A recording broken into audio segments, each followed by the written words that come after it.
was told all my life that I was going to play tight end anyway. And I was like, no, I want to play receiver. I don't want to put my hand in the dirt. And then I got to college, and I was like, maybe, playing tight end would be a smart move, because I'm pretty good at blocking out on the perimeter. So we can try my hand blocking in the box.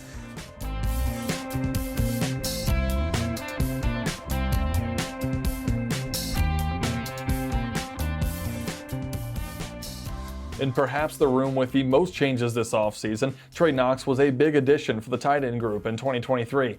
On this episode of Gamecock Talk, hear about his transition to putting his hand in the dirt, his tight bond with Dow Loggins and Justin Stepp, and what he can bring to the offense this fall.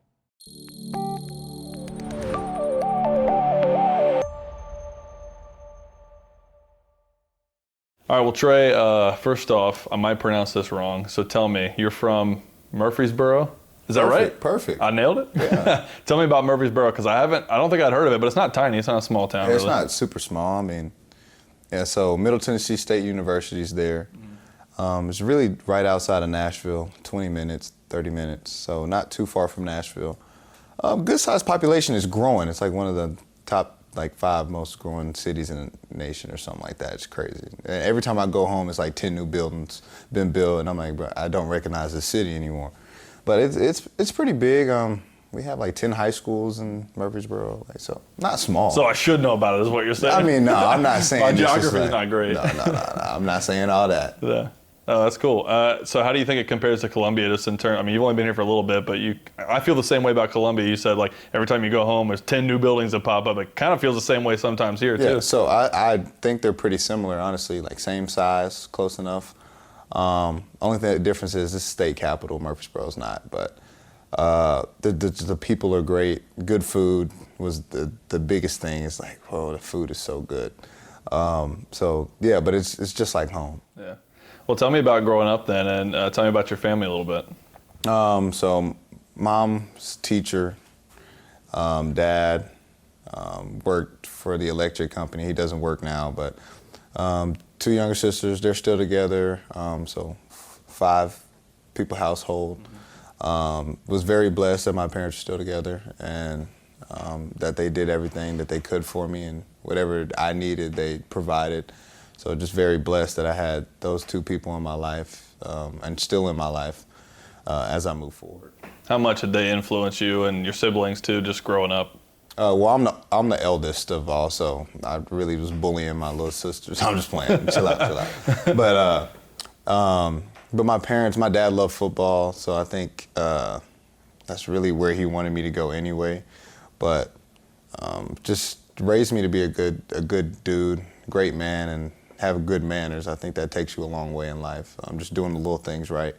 Yes, sir, no, sir, yes, ma'am, no, ma'am, and get you a long way. So I think they did a good job instilling that in me, and just being a good person. Well, you mentioned your dad kind of wanted you to go into football. It probably helped that you ended up being, 6'5" or whatever. But tell me when football started. Basically right out the gate when I was 5. Started playing ball. My dad was the coach. I was a coach kid. But I was good, though. So. You didn't just start because he was the coach? There wasn't no daddy ball going on, so I was good, though. But, yeah, just found out that I loved the game and kept playing it and still playing it to this day. Hopefully get to play it more. Tell me about your high school days. You were a receiver in high school, highly recruited, 4-star if I remember correctly. So just tell me about playing back in high school and what that was like. Very fun, simpler times, man. Just show up and play. But very fun. I had a couple guys that also went Power 5 to Power 5 school, so it was kind of fun to play with those guys. We had a running back named Master Teague. He went to Ohio State, just an absolute unit. Kind of got on my nerves sometimes because we handled the ball 30 times a game, but he would go for 300 yards. So, but it was just fun, man. High school days were just easier. You just show up and play and then have fun. It was Friday night, and then boom, it's the weekend. Do whatever you want and show back up to school on Monday. Loved all my coaches. Just loved the city of Murfreesboro. I think they really cherish their athletes that come through. Especially my high school, because we've had some good athletes come. David Price went to my high school, and this woman named Crystal Dangerfield, she plays in WNBA right now. She's a walking bucket. So, and then Jawan Jennings, who plays for the 49ers right now. So we have some ballers that have come through my school, and they do a good job of, cherishing those guys and making them feel special. So I'm very thankful for that. A lot to live up to, Man, big shoes to fill. Yeah, started as a receiver, and you did that as well at the beginning of your college career. But let's start with the recruitment process and what that was like, because you looked at South Carolina among other schools too, right? I did. It was a whirlwind, man. Just hard. Because, at the same time, you want to be a kid and just do kid things, but at the same time, you have to think about your future, like where am I going to school, what's going to be the best fit for me. And I just thought that coming out of high school, the University of Arkansas was going to, be the best fit for me. Coach Stepp obviously recruited me there, and he just did a great job. I loved him to death, and I felt like that was where I needed to be. We'll talk about Coach Stepp and Coach Loggins in just a minute, but more on the recruitment process. I heard an interesting story that I think you just talked about today about a little bit of one-on-one maybe, or a horse game that was going on. Tell me about that. Yeah. Coach Stepp came to my high school and beat me in my own gym at horse. Okay, that's it. That's the last I'm going to speak of. You don't seem too embarrassed by it, right? No, that boy can actually shoot. Right. He caught me off guard. I was over there, playing around, and then I was down HOR. I was like, oh, I'm about to lose for real. And then he hit a half quarter to win the game. I was like, he can have it. I mean, that must have worked because you ended up going there. Yeah, I guess he did something right that day. So. Well, tell me about just the decision to leave Arkansas and then how you came to South Carolina. Just figuring out, I had to go. I just felt like the offense wasn't, a fit for me and what I do best, so I just felt like it would be the best decision to leave. I prayed about it a lot. It took me a long time to figure out to leave because I loved it in Fayetteville, Arkansas. But I just knew it was time to do something else. And then I found out Coach Loggins was getting hired here. So then I was like, well, I love Coach Loggins. I love his family. So that was really the biggest factor, just knowing that he has a lot of experience calling plays at the next level. I was just, it doesn't sound like any other option would be better than coming here. You mentioned his family and how much you loved his family too. Tell me about that, because that's not something you always hear right off the bat. It's usually X's and O's and, he'll draw up plays for me and stuff like that. But then you mentioned his family, so tell me more about his family. He has he has a couple kids, and I go, they were actually out here yesterday at practice, and his youngest daughter, Connor, ran across the field and gave me a big old hug. And I was sweaty, soaking wet, and she just jumped in my arms. So that's the kind of relationship we have. And then I went over there and talked to his wife, Beth, and just, we talked for 20 minutes just talking about life. It's easy to love, a whole group, and they're just really good people.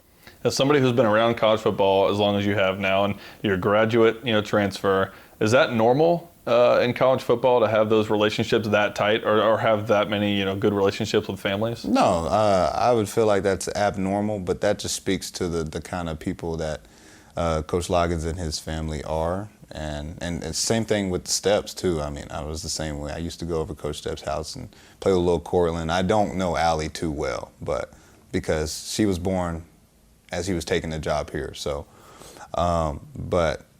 just those kinds of people are just one in a million people, and we're lucky enough to have two of them on our staff that I know that I have good relationships with. So, well, tell me about the transition to tight end. Was it something where you're like, I don't know, I love playing receiver, I want to stick with it, or were you open to it because you knew there were opportunities there? Definitely, I was rewind. I was told all my life that I was going to play tight end anyway, and I was like, no, I want to play receiver. I don't want to put my hand in the dirt. And then I got to college, and I was like, maybe, playing tight end would be a smart move, because I'm pretty good at blocking out on the perimeter. So we can try my hand blocking in the box.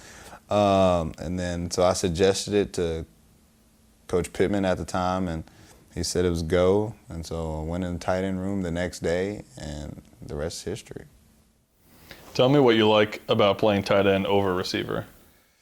I think the aspect of knowing everything. I think knowing the run game and the pass game, you have to know it all. So basically, behind the quarterback, you're the second. You have to know everything. And so I think that's the biggest part that I love about it, is just the X's and O's and knowing because, when you play receiver, you don't know what the O-line and what any of those calls mean. But now that I play tight end, I know what they're thinking, where they're going, who they're spotting, and then at the same time, what coverage is this, how do I get open, and all that stuff. So I think that's it's the best of both worlds. Well, let's talk about this reworked tight end room here at South Carolina. This is your first year, obviously, so it's not like you knew a whole lot about the tight end room here at South Carolina last year. But tell me about how it's looking so far this year. A lot of new names. A lot of new names, a lot of new faces, but I think that our camaraderie and the way we gel is very good. We come in here and we have a ball every day, and I think that's what keeps the game fun, is if you have fun playing it, and makes it not as hard when you enjoy the people that you work with. So all of these guys in here, just blessed that they're my teammates, and excited that I could leave, some kind of impression on them before I leave. Because we have a lot of new guys, a lot of young guys as well. And so they're going to have to, keep getting better, keep playing. And I just want to, leave something for them, somebody that they can model after how I went about my business. So I think that's the biggest thing, because we have ballers in here, and we have some players that are going to be really, really good. And so I'm just very excited. That's one thing you kind of hit on, and I was going to ask you, but how do you, or do you want to, make an impression in your 1 year? It's hard to do that when you're only at a school for 1 year, but how do you think you can do that here? Just being the best version of myself, man. Being a good leader, great teammate, unselfish. And I think if you follow that mold, that people will respect you, and they'll cherish you. And just loving up on your teammates also as well. Building them up and not tearing them down. And I don't know, I just want to be remembered as a good guy that loved to play ball and loved to help others. So we mentioned Coach Loggins earlier. You've talked a good bit about him, but you've got a unique perspective on him because you've already seen him coach at the college level a little bit. Now he's going to be the offensive coordinator. What can you tell us about the kind of stuff he likes to do as a coach, or even more as a person too? Definitely, he's a football freak. Eats, sleeps, breathes football. That's his thing. And so you respect the man that works this hard at this craft, and he does anything to have that. He has a saying. He said, "I'll do anything for a good practice." So he'll make you mad, he'll make you laugh, whatever he has to do to make you feel better, so you go out there and play your best. So he's a great motivator. I think that's one of his best things. Is he's really great at motivating people. And he just knows what he's talking about. And it's hard to, argue with somebody that's had all this experience and knows exactly what they're talking about. So you obviously care a lot about school, because I think you've been 3-time SEC All-Academic team, right? Like that. Yeah, something 3, 4, who knows. But so tell me what you want to do with that, because you obviously, like I said, you do care about the schoolwork. Yeah, so I graduated from the University of Arkansas with a communications degree. And I really want to be in front of the camera like we are today. I feel like that's my true calling. It's good practice. Yeah, great practice. I feel pretty natural up here. Yeah, you seem like it, yeah. I appreciate it, but that's what I really want to do. But I started a grad program at Arkansas. I started in operations management, just to get in the business side of things, but I didn't transfer it here. So I'm non-degree seeking here, so I'm just taking some nice, cool classes. We won't get into too much. No, I got you. Some cool classes. This past summer I took Pilates. Boy, was stretching out there. It was getting right. That's great. When South Carolina came to Arkansas last year, there was obviously no thought in your mind of, I could end up being on the other side of this next year, right? Not at all. So what would you say if I told you during that game, man, next year you're going to be lining up for this team? I wouldn't believe you.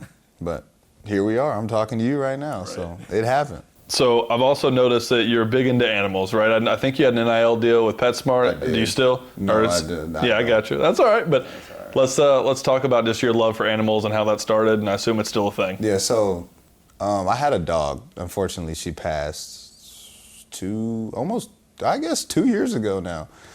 She passed 2 years ago in camp, so that was rough. But that was actually my first pet I've ever had.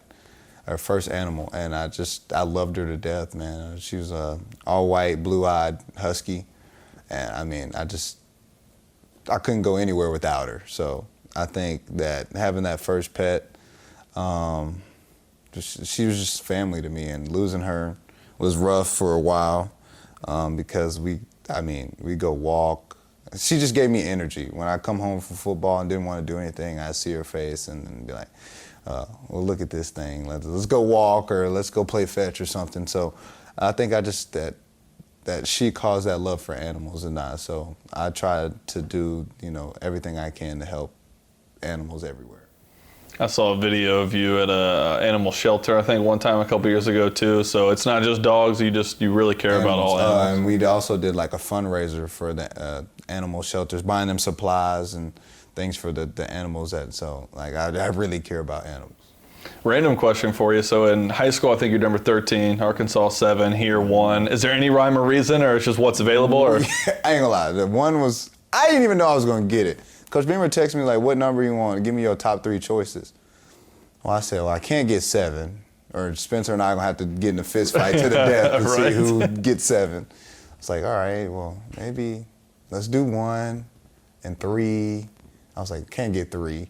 1. I said, I don't know, just do 1, I guess. And I walk in the locker room and it says Trey Knox, number 1. I was like, hey, they gave it to me, so that's how that happened. Does it feel all right on you? I don't see a whole lot of tight ends at 1 usually. Yeah, it feels weird though, because it doesn't feel weird in the sense, I had a single digit at Arkansas, but number 1, it's just, I've always been 7, so it's awkward. Even Coach Loggins bro, just looking at that looks weird. He said it the first day at spring ball. He's like, that looks weird on you. But I'm going into it, and number 1 is not a bad number. It's just shaving off kind of the top That's of the what I'm saying. Just cut it off a little bit. There's been some pretty good number 1s here at South Carolina too, if you didn't know. I got some big shoes to fill. Yeah, exactly. You'll see a lot of number 1 jerseys probably in the crowd too because of how many people. That's my jersey. Right. That's all right. That works too. Let's talk about outside of football. I think I saw on your Instagram a golf post at some point. You like to do other things like that? Yes, and that just speaks also bringing it back to the tight end room. So, a couple of guys in here. So me, Lucas Vose, Nick Elksness, Connor Cox, Mo Brown occasionally, but we like to try to golf. And then, Nick Gargiulo. Basically a bunch of new guys that just got here. We like to go play at least twice a week, especially in the summer. We would go Tuesday afternoon and Friday afternoon. We go play 18. So just, bringing that fraternity of guys together just to go, do things. But I love playing golf. I just got into it. But I'm not too bad. I'm not horrible. That's what I was gonna say. You any good? I'm not great. Are we cracking 100? Oh yeah. All right. Yeah. Oh, that's so nice. my best, 86. Oh, that's good. Come on. Especially for just starting. You said you've only been doing it about a year or so, a couple of years? Oh, it's okay, but I tried very hard. As somebody who's been golfing longer than a year, I can promise you 86 is solid for if you want to be going a little bit. The only thing that stinks is I get so much better over the summer and then stop. And then it's trash next time I pick up a club. So. Well, we'll wrap by just asking, what are some of your goals, either team-wise or personal goals for this year? Team-wise, just win as many games as possible, and don't ride the roller coaster of football because this game is very up and down. But just trying to be even kill, and just when adversity hits, to face it the right way and attack it and see the better side of it, and just play well, man. I want everybody to play well, because if everybody plays well, then we'll be just fine. And then for myself, just be a great teammate. Stuff that you can't quantify. Everybody talks about the stats, but just the other side of being a great dude and unselfish and willing to stick his face in there for my brother next to me. And just those kinds of things that I want to do for myself and for my team.